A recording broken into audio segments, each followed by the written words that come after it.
Welcome to Stories with Olivia Love, where real life meets faith and every story reminds us that God is always working behind the scenes. Ngozi opened her small shop early that morning, just like every other day. The street was still quiet. A few traders were arranging their goods and the sound of distant buses filled the air. She unlocked the door, stepped inside, and took a deep breath. Her shop was small but beautiful to her.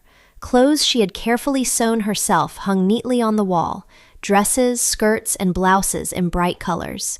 She swept the floor slowly, arranged the hangers again, and sat down behind the small table near the entrance. Then she waited. Morning passed. People walked by. Some looked inside. No one entered. Ngozi picked up her phone and checked the time. 10:45 a.m. She sighed. Maybe later, she whispered to herself. Business had been slow for weeks. Some days she sold nothing at all. By afternoon, the sun was hot and the street was busy. Traders shouted prices. Customers bargained loudly. But Ngozi's shop remained quiet. She watched people pass by her door again and again. No one stopped. Her stomach tightened with worry. Rent was due soon. She needed to buy more fabric. Even feeding herself had become difficult. She rested her head in her hands. God, I'm trying, she said softly. You gave me this skill. Please help me. A customer passed by the door. Ngozi sat up quickly, but the person kept walking. Silence returned. Hours passed.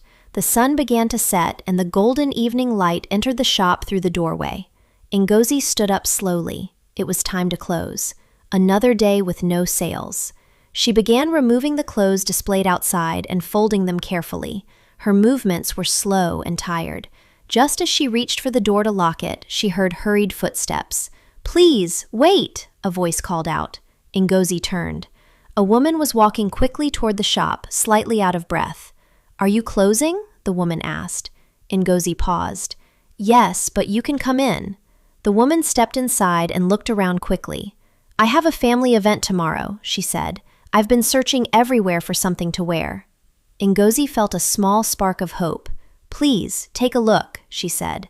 The woman began checking the clothes on the wall. She picked a dress, then another one, then a skirt, then a blouse.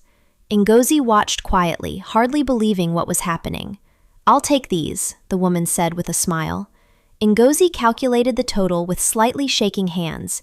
It was the biggest sale she had made all week, maybe even the whole month. After paying, the woman thanked her and hurried out before it became dark. The shop became quiet again. Ngozi sat down slowly. For a moment, she said nothing. Then she looked up and smiled. "Thank you, Lord," she whispered. God did not forget her. He answered at the right time. Not in the morning, not in the afternoon, but at the moment she was about to give up. Sometimes life feels empty. Sometimes the waiting feels long. Sometimes it seems like nothing is working, but God is never late. He is working quietly behind the scenes. If this story blessed you, please subscribe and share it with someone who needs encouragement today. You might be helping someone hold on to faith.